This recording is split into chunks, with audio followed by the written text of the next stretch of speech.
Hello and welcome back to the Football Heritage podcast. I'm your host, Rory Bryce, and today I'm joined by Polish football historian and expert, Ryan Hubbard. Ryan, thank you very much for coming on the show, mate. It's an absolute pleasure to have you on today. How are you doing? I'm really good, thank you. Yeah, we've got some, as we're recording it, we've got some Polish football teams playing tonight. So keeping an eye on that.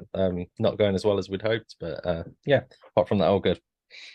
Excellent, glad to hear it. So if that isn't your clue for this evening, listeners, we are going to be covering Jutrzenka Kraków.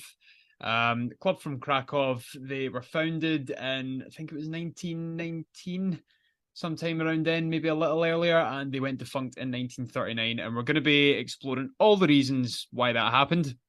We're going to be talking about their history with Ryan, who is very much an expert on Polish football. Before we kick things off, Ryan, why don't you just tell our listeners a little bit about yourself? So I've been covering Polish football I've lost count of the years now. It's probably about 14, 15 years. Started out following it with friends and then built that into something a little bit bigger. Written for a number of newspapers and magazines, websites, covered Poland at various international tournaments, and also have my own book as well, which I'm sure a lot of your listeners will enjoy, given it's based on the history of Polish football. And during my early chapters of the book, I also talk about teams such as Jutrzenka Kraków, and many others as well, which disappeared during the war and during the sort of 1930s and 1940s. Amazing. I'd love to give that a read. Tell us all, what's it called so we can So, go look. so the book is called From Partition to Solidarity: The First 100 Years of Polish Football, and it is about the entirety of the first 100 years of Polish football. As it says, it starts in the sort of 1890s when Polish football first, where Polish people first kicked to football, and the book sort of comes to I believe, a logical end at the fall of communism and Yeah. the turn of Poland into a sort of a more Western capitalist state. Yeah, exactly. Brilliant stuff. I'll need to make sure that I pick that book up. It's right up my street and very much in the spirit of the content that we talk about on this podcast. The book sounds very, very comprehensive, and I've paid next week, so I'll be able to pick it up then, hopefully. But I think you're right in that the natural end would be the collapse of the Soviet Union when the Iron Curtain fell, so to speak, and Poland and the other former satellite nations kind of transitioned this club that we're going to cover, but I can imagine a number of other clubs in Poland will also have that political, social, and religious backdrop to them either being founded, being defunct, their fans' identity, etc., etc. So there's quite a lot to cover, and I think that's why it interests me. That's why Polish football kind of maybe appeals to me isn't the right word, but that's why it interests me from a research point of view, and it's just not something that I've ever looked into, but something that I always have had a bit of an interest in from that perspective. Yeah, I think even when writing the book, it didn't originally start out as an entire history of Polish football as such. It started out as a few sort of stories that I picked up on Polish footballers around the Second World War. And then once you start talking about the Second World War, you have to sort of add in bits about the First World War, and then you have to talk about what happened after the Second World War. And then all of a sudden you're into communism and you're into the 60s, the 70s, and before you know it, the thing with Polish football and what I sort of discovered and sort of hadn't been aware of really to the extent of it was how interlinked Polish football and politics and history are all intertwined. It really is. It's just entirely throughout the history of Polish football, there is a political element or a religious element or some sort of social element which had a massive impact on football. And hopefully, and I believe I have, and hopefully other people who read it believe that, my book sort of covers that and doesn't stray too far from being a football book, but also gives you a good narrative of what was going on historically at the time as well. Well, I think if the history of football clubs are I personally believe that football and politics can't be separated for different reasons that we won't go into at the moment. That could be an entirely different podcast episode. But especially if you have clubs that are founded by religious groups, groups of friends, groups of workers, political parties, etc., etc., you can't really separate them, and it becomes part of the game. But it's also what makes the game special. And it will be that way, as we come to find out with Jutrzenka. A really, really fascinating club, really interesting club. Obviously, part of Poland's football and history and historical football landscape as well. They were actually founded in 1910, but not initially as a football club. 1910 is their sort of known for being founded, but you have a lot of things in Polish football where clubs were founded as not necessarily football clubs but clubs, and they have a lot of you will have boxing division or gymnastics division, and you know it does become a bit grey, shall we say, especially for clubs that have disappeared. Yeah, exactly. And that was really commonplace for different clubs across Europe as well. They were part of a wider multi-sports organisation, as they would have been known back then. But as the name suggests, though, and as we know from their historic records, would it be right in saying that they were effectively formed to be the representative sports organisation or football club for the Jewish community in Krakow, or one of the many multi-sports organisations that were founded to do so? To be honest, I'm not entirely sure. There were a lot of largely Jewish clubs that did that were called Jutrzenka. So it's they're not unique in that sense. I suppose part of that assumption as well, though, would be as we'll we'll cover it in more depth, but just to give a little bit of context, you had Jutrzenka Kraków, who, as well as potentially being founded by people of the Jewish faith, they were also part of a wider, a different movement within Judaism called Bundism, which I believe was largely left-leaning for the time. And they had a fierce rivalry with the Maccabi Krakow, who were more to the right. So, you know, that's kind of a little insight into the rivalry and background. And interestingly, these two clubs were actually the football teams that started the Holy War Derby, which is still contested in Krakow today, Ryan. So it was, as you've already pretty much established, it was the two big Jewish clubs in Krakow, and yeah, the derby did become known as the Holy War. And as you have mentioned, it has sort of translated and it's become the name for the derby, the Krakow derby between Cracovia and Wisła. And that effectively, I can't remember the year off the top of my head. It was in the perhaps the early 1930s. There was one of the Jewish players for Cracovia. His name was Ludwig Gintel. He'd previously, I think he'd started out his career as a very young player at Jutrzenka. And it was, I can't remember his exact words. It was something like trying to G up his teammates ahead of the game against Wisła. He said something like, "This is our holy war." And it sort of stuck from then. Yeah, there was one player in particular as well, Josef Klotz, who has a really, really fascinating and brilliant but sadly tragic story as well. And it's important to Jutrzenka's as well as Polish football history, to completely honest. But we'll touch on him a little bit. Yeah, we'll touch on him in a wee bit. But in terms of Jutrzenka's story, they only played in the top tier once, I think, Ryan, is that right? That's correct. So, I mean, the Polish league structure didn't start until 1927. Obviously, as you've mentioned, they were formed in sort of 1910, 1912, somewhere in that region. So, for a lot of their early life as a club, Poland only sort of had regional competitions, and that was partly because obviously they were formed during a time where there wasn't a Poland. So during the First World War or at the end of the First World War is when Poland gained its independence. Prior to that, they were split up into three. They were part of the three empires. Part of Poland was in the Austro-Hungarian Empire. Part of them was in the Prussian Empire, and the rest was in the Russian Empire. Krakow itself was part of the Austro-Hungarian Empire, and yeah, there was basically a Krakow regional championship, and there were teams like Jutrzenka, like Maccabi Krakow, Wisła, Cracovia, a couple of other smaller clubs as well. So, yeah, and once Poland gained its independence in 1918, they started to basically the winners of those regional championships would play in a national championships, and you would get the winning club from the Krakow championship, which often was Cracovia, I think Wisła may have won it once or twice as well.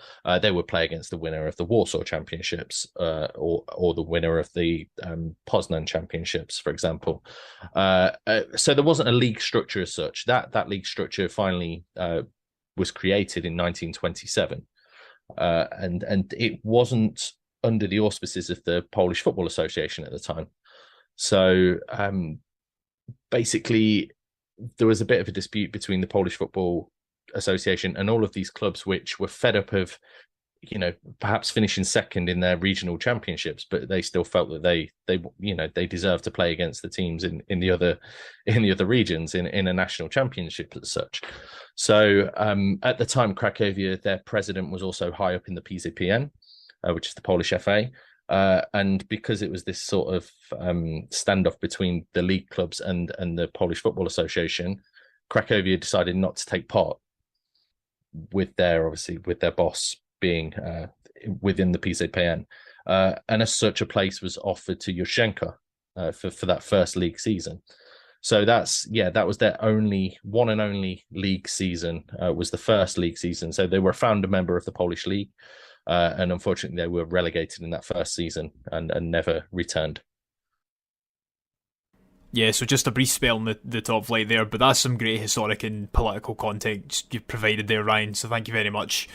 Of course, that was in the late 1920s, and then obviously the club were disbanded in 1939. For, again, context, and for our listeners, that was the same year as the Nazi invasion of Poland, basically. So if we are right in saying that this was a club founded by and for people of the Jewish faith, then the Nazi occupiers would have forced them to disband, probably with immediate effect, and probably done far worse to their members, their fans, and their players. Yeah, it was. Jewish football was big in Poland. You had not only the Krakow clubs, but there were clubs in Warsaw, clubs in Poznan, clubs all over the country which were of Jewish heritage. I don't know. And in other countries as well, all across Europe, Jewish associations were essentially wiped out, like, completely. Yeah. And we don't mean that just temporarily. Obviously, we know you might have noticed the connection with the rivals of Jutrzenka Maccabi. But when we say wiped out, we mean completely eradicated and would never come back. Yeah, it was obviously devastating. It's football in Krakow in particular Krakow was really the hotbed of Polish football. You had Krakow and Lwów, which were the two sort of founder cities. The first two teams were established in those two cities. The first game of Polish football took place between clubs from Lwów and club from Krakow, and those two cities in particular were absolutely devastated by the Nazi invasion. Absolutely. But just wanted to go back to Josef Klotz just on that subject, and it's a shame, because it isn't really well known, and there's context behind that as well, of course, which we'll speak about. But there's a strong argument to be made that Josef Klotz was actually one of, if not the pioneer of football in Poland. He was the early superstar, You could say he is, in a way, perhaps one of the pioneers of Polish football. But as to how well known he is, I wouldn't say he is that well known, and that because of being in the position that he was pre-war as well. A lot of in researching my book, there was a lot of stuff that I had to do a lot of digging for in regards to anything that was before the Second World War.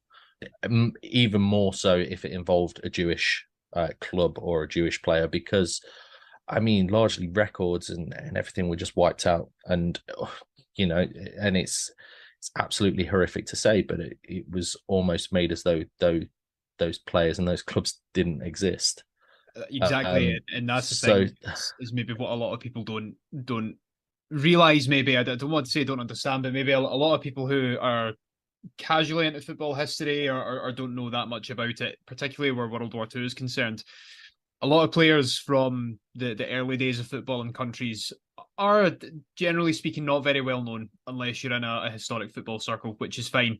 When it comes to players from a Jewish faith in Europe, or a Jewish background, in Europe, the likelihood is that much of what was known about them at the time is now gone and will not be recovered, because, as you said, Ryan, it has just been, they were made to essentially be as if they never existed.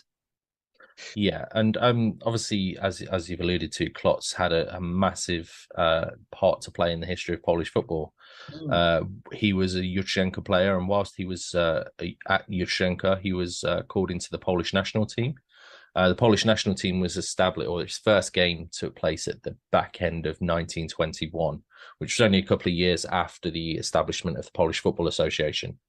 And their first two games were against Hungary. The first one they were defeated 1-0 in Budapest. The second one was in Krakow. They were beaten 3-0. And the third game came against Sweden in Stockholm. And Klotz had the honor of scoring the Polish national team's first ever goal. Oh, amazing. That's really cool.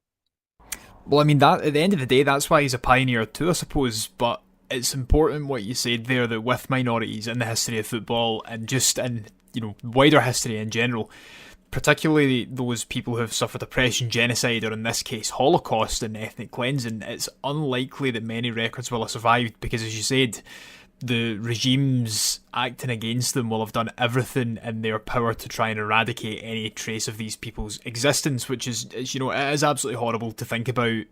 But ultimately, that was their end goal, was to eradicate a people and eradicate an identity, so they would want to get rid of those records, which, it does make it very difficult.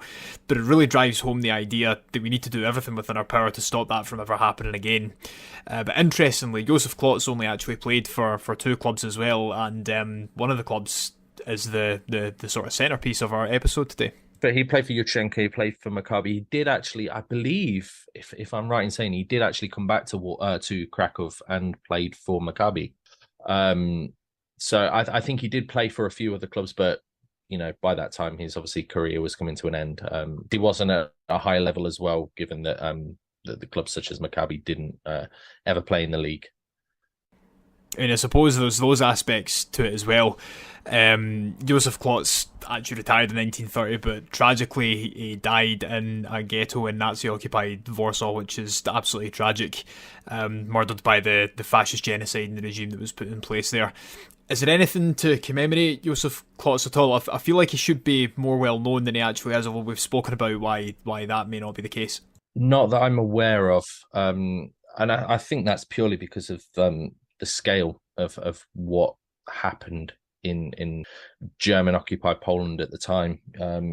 It wasn't just Klotz. There was another player who played for Cracovia of Jewish, Leon Sperling. I think he was killed in one of the ghettos.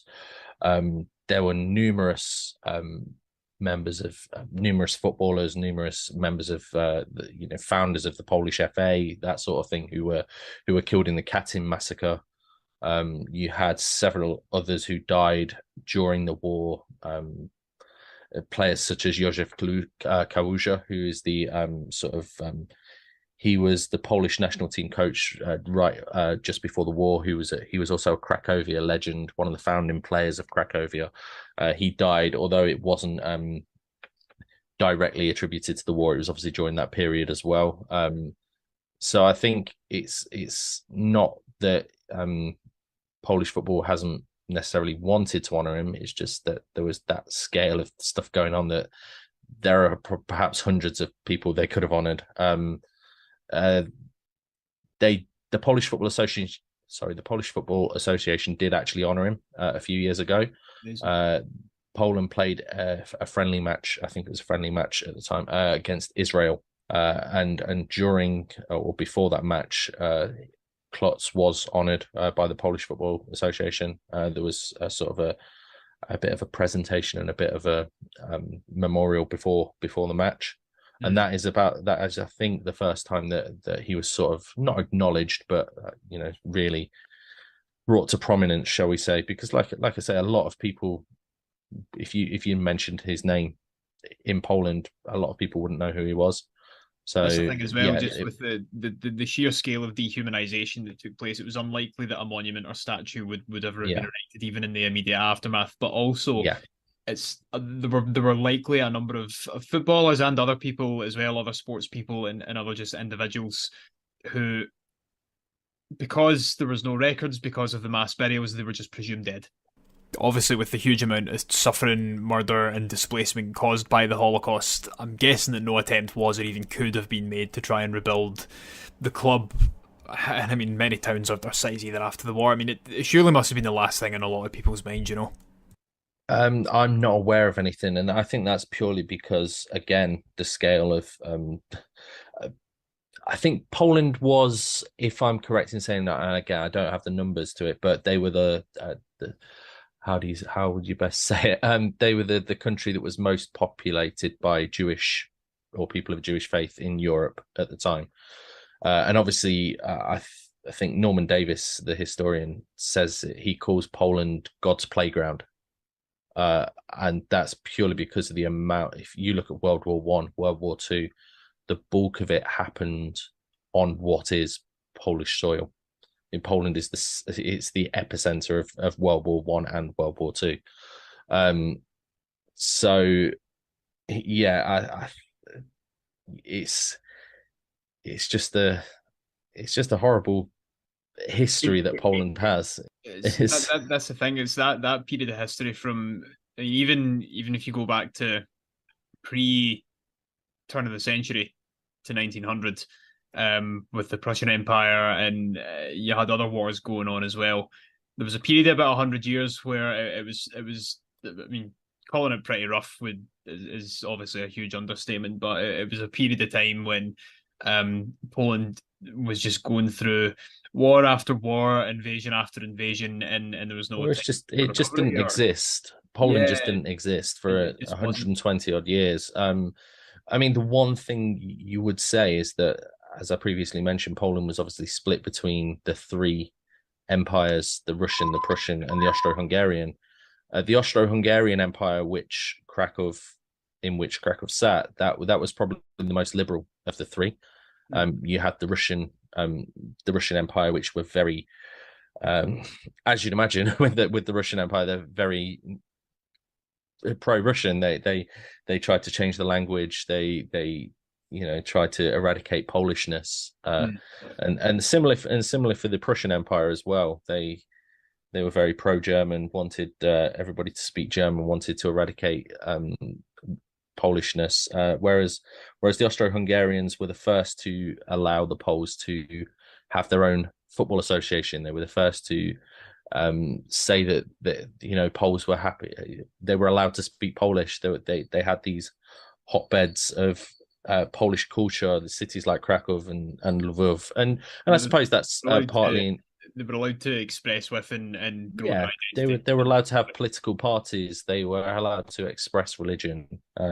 So it's understandable that was where the Jewish clubs managed to thrive, shall we say? And then, of course, you have a very brief period of relative peacetime during independence, and then there's the invasion from Nazi Germany, and then afterwards they're yanked over to the other side politically, and they're under communism and a satellite state of the Soviet Union. So it's incredibly harsh period of time. And again, another period of time where perhaps the authorities were not so keen on Jewish people. At the time, it was under communism, they were very anti-religion, even for Catholics in Poland, where Poland is obviously a heavily Catholic country now. But yeah, the communists didn't allow Poles to, or they weren't keen on the Poles to practice religion. But as I said previously, you have to look. I think I've got a statistic somewhere in the back of my head, and I'm sure it says 85% of Poland's Jewish population was, after the war, no longer in Poland. So that just shows why perhaps a lot of the Jewish clubs didn't bother, trying to reform or trying to restart, because there was no one to restart them. Of course, and an aspect that's often overlooked is that just because Nazi Germany were defeated and these countries liberated, in air quotes, it doesn't mean that anti-Semitism just came to an end. It's not just a block. There were still some policies that lingered. There was still people who held anti-Jewish sentiment. Like, it would have been very, very tough for them to re-establish themselves. But after the war, Poland joined the Soviet Union, or joined, say in air quotes. became a satellite nation of the Soviet Union. And even if you just wanted to give us a brief run through, Ryan, even if it's source material from your book of how Polish football developed post-war up until the collapse of the Iron Curtain. So after the war, a lot of what we call the bigger clubs now, shall we say, clubs like Cracovia, Wisła, Legia Warsaw, Lech Poznan, they all emerged from the war. And in the sort of the early 50s, a lot of the Polish clubs were given state sponsors under communism. So effectively, they would be sponsored by government. Shall we say, Lech Poznan, for example, were the club of the railways, Legia Warsaw, the club of the army. Some of the newer clubs, Górnik Zabrze, for example, Red Star, and other countries and things like that.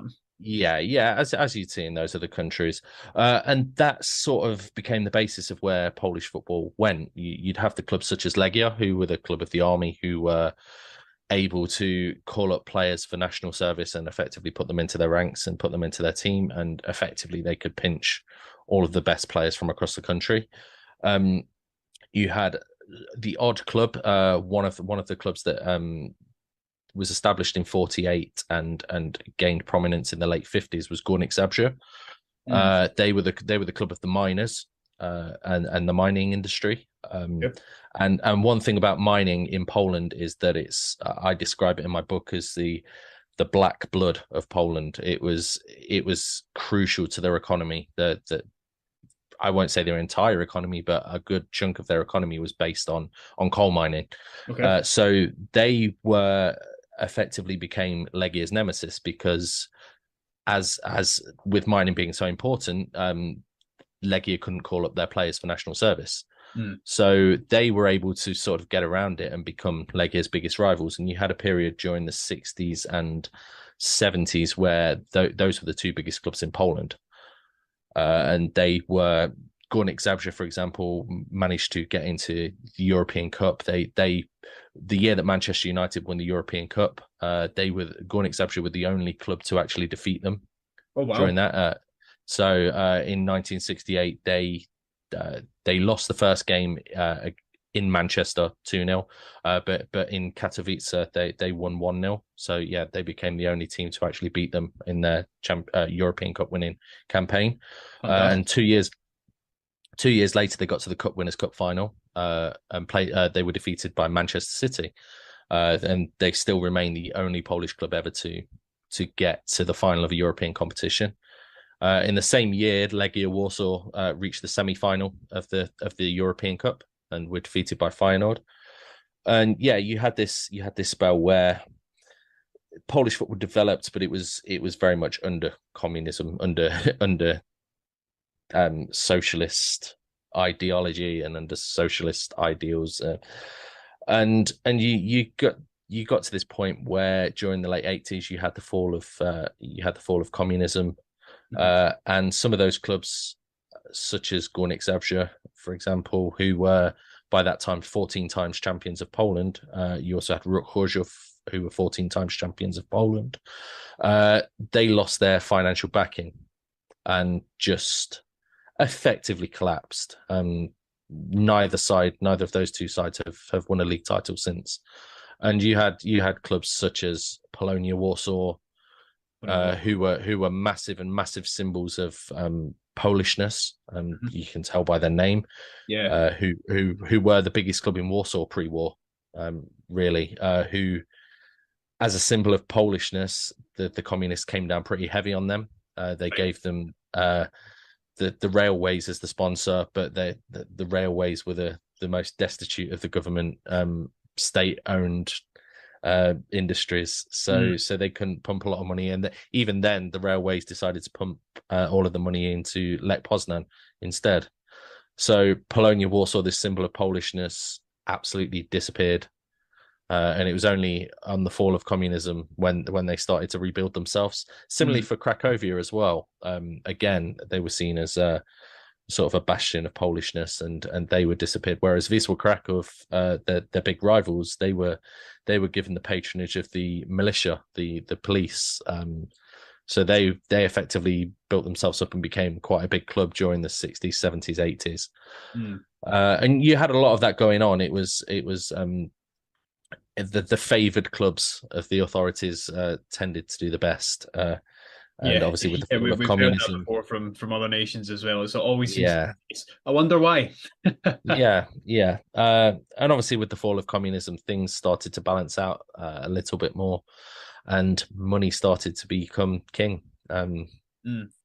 And that's where we've got tales of match fixing and stuff that was heavily prevalent during the 70s, 80s, but only really came to prominence during the sort of 90s and early 2000s. Yeah, you've raised a lot of really, really interesting points there, and it was a really, really good run through of the eras sort of pre-war up until the present day. Well, not really the present day, up until the fall of the Soviet Union, at least. One thing that I thought was quite important that you touched on, and if you've listened to our episodes before, you'll know that I work within heritage and within football. My ideas and the things that I like to research revolve around fans, teams, and their heritages and how they use those heritages and engage with them. So, again, where Polish football makes that interesting for me is you have teams called Polonia quite often, which is a very, very you can see where they're bringing their heritage into that. It's a very, very nationalistic, kind of evocation and things like that. But also with countries such as Poland and other countries which were formerly occupied by Nazi Germany and then occupied by the Soviet Union, what you find is that because they went through extended periods of occupation from two regimes which tended to suppress not just national ideologies, but any form of individualism in favour of a unified sort of idea of nationalism, shall we say. What you'll often find is that when these clubs start to form and come back, particularly when you see the revolution starting to happen in Poland and unrest, a lot of the heritage that these clubs use and a lot of it that they evoke is really, really strong. And it's stronger than a lot of what we see in Western Europe, for example. Yeah, you see a hell of a lot. You've mentioned Polonia there, and you would say clubs like Polonia are very big on their nationalism. Polonia, for example, it amazes me how they aren't the biggest club in Warsaw, purely because they were the first. They were 1910, whereas it's 6 years earlier than Legia. They were the big club in Poland, the first team in Warsaw to win the championship.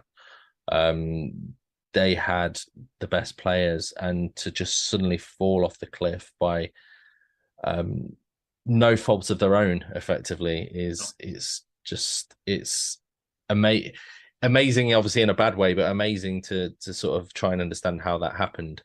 Again, Cracovia were another one. They were settled in the second, third tier for a lot, and it's only the sort of last 20 years where they've found their way back up and found their way back into the top flight. And you go to now and they are the bigger club in Krakow because Wisła are in the second tier, whereas Cracovia are in the top tier. And you see it in Poland, like you say, there is a big nationalistic element, but not just a nationalistic, but a patriotic element as well. I think that's it can sometimes lead to some of the nastier elements. Yeah. Especially with, and it's the same with many countries that were members of the Eastern Bloc, or occupied by other regimes as well. That do seem it does kind of create a bit of a petri dish for some nastier elements to kind of come out of that as well, particularly where nationalism is concerned. Not that all nationalism is necessarily bad, depending on who you ask, but to be diplomatic, but it can be a bit of a catalyst for fascism, effectively, and some really, really racist elements. Yeah, it can. But I mean, you go back to patriotism and nationalism. You look at the Polish national team during the communist period, and the historic games. Looking back on them, and even at the time, the big games were against the fellow socialist countries. Yep. The games against the Soviet Union, the games against East Germany. They were seen as the big games, and I'm currently in the middle of writing my second book at the moment, and it's focusing on the 1982 World Cup in particular. But the big game during that World Cup was the second round game between Poland and the Soviet Union. Oh wow! And it was effectively a quarterfinal match. Yeah. Purely for the fact that if Poland only needed to draw to go through, the Soviets needed to win to go through, but it was between those two clubs. And with the background of what was going on with the fall of communism in its early days, shall we say, you had the democratic trade unions rising up in Poland as well. It was a very much it wasn't about necessarily what was going on the pitch. It was about what was going on in the stands or back at home, and the fans. It was the big game. It was, almost more important than the semi-final that was coming up. And again, you see it. As I said, East Germany was obviously the neighbours to the west. That was always a big game. They played them. They played against East Germans several times in the late 70s and early 80s in qualification for tournaments. And it was just the whole atmosphere. It was just you just have to. It doesn't matter if you don't qualify for the tournament. You just have to win. You just have to beat the East Germans. And it was about this. It was. I think to some extent it was for the Polish political element. It was for them. It was trying to prove that their version of socialism was better than the East Germans' version of socialism or the Soviets. But you had this, and Zbigniew Boniek has said it before as well, about the Soviets, that they had nothing against the Soviet players because the Soviet players were in a very similar situation to the Polish players. In their lives were very similar. They were under the same race or the same sort of regime as such. So they had nothing against against the Soviet players or necessarily the East German players. No, but for the fans, it was everything. Well, that's it. And at the end of the day, for the players as well, you're just what you're saying is absolutely spot on. A lot of them would have lived the same lives. Potentially, they would have even been friends. They would know each other and speak with each other frequently. But also, and I think when we get really, really deep into these conversations, what we always like to remind people is that it's still a competitive sport, and sports people are always going to be competitive, regardless of how friendly they are with each other. So yeah, of course, there's going to be that kind of little internal socialist derby, if you like. Which I quite like the thought of since you've been talking about it. It's really, really, really interesting stuff. Look forward to reading that when it comes out. I did want to ask though, I know a lot of clubs in Poland go through name changes, mergers, and kind of absorb or absolve each other quite a lot.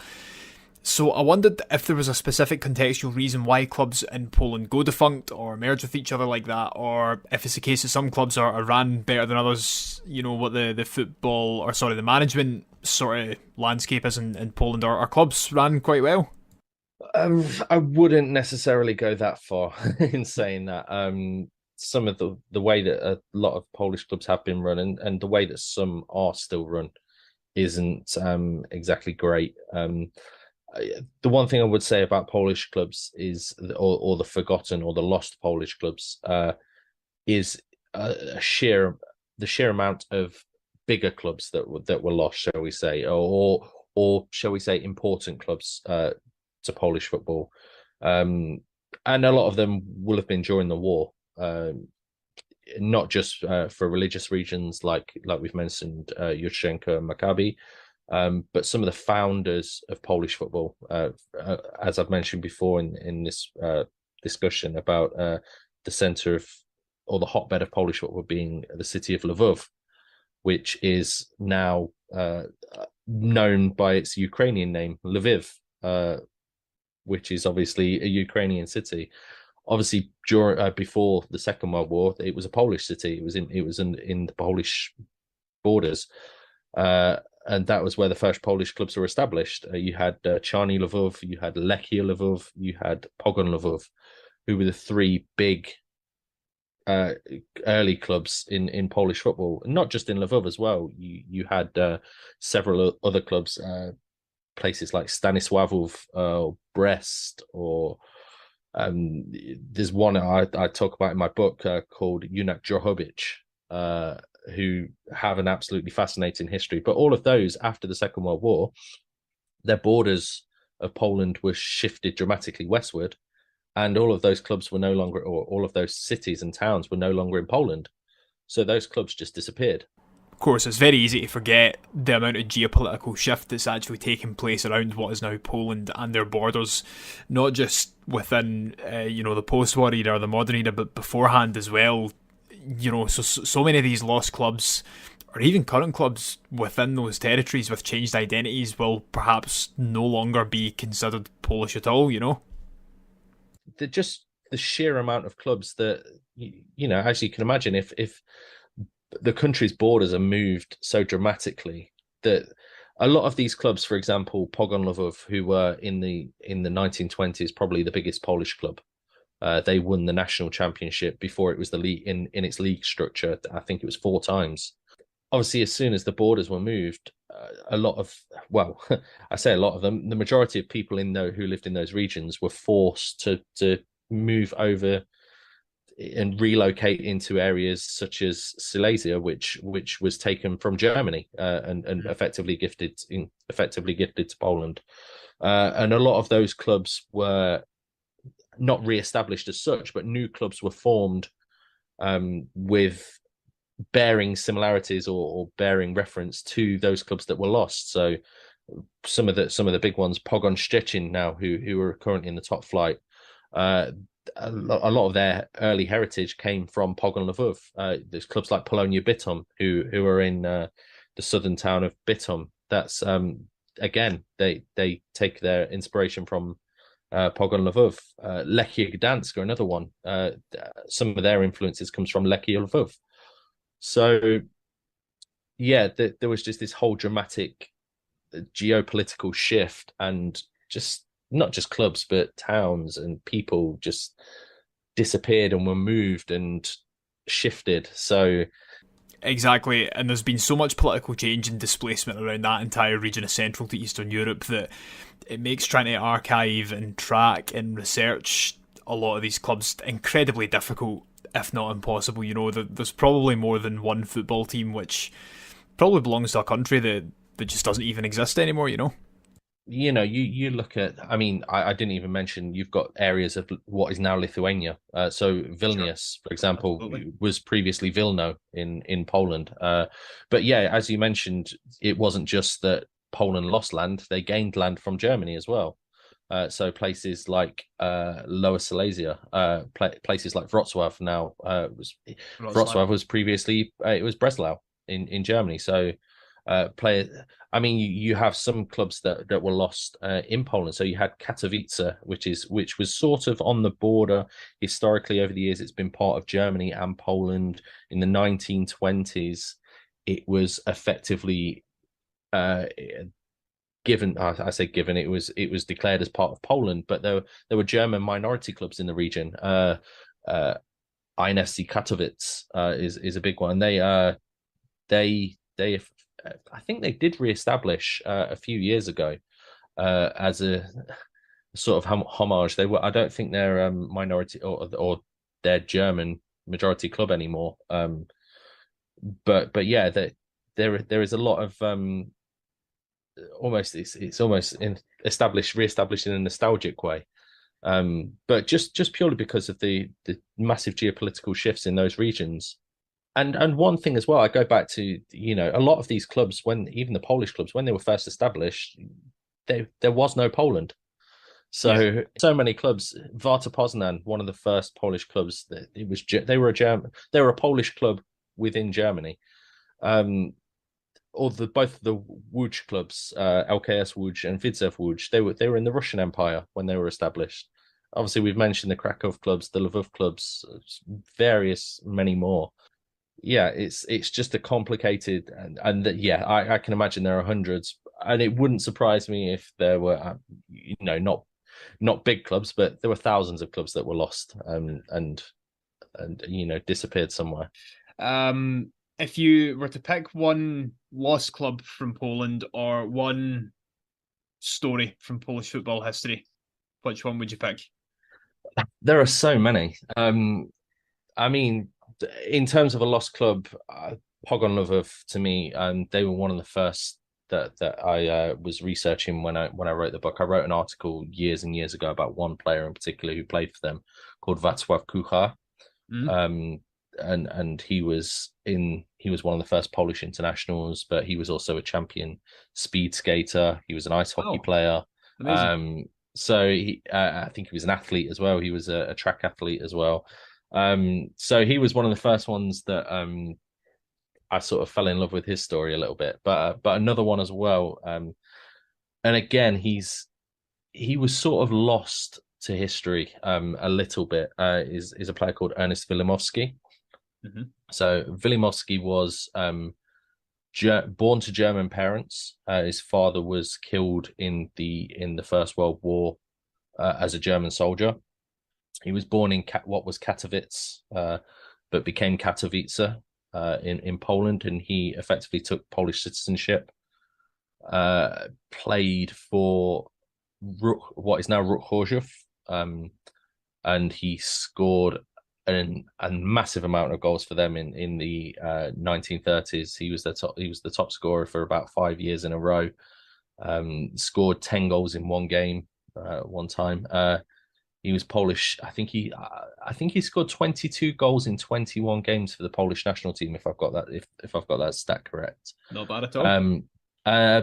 But then during the war, to avoid being drafted and to avoid being sent to a camp, I suppose, he took German citizenship again, and ended up turning out for the German national team during the war, and effectively became a bit of a traitor in Poland, or regarded as a traitor.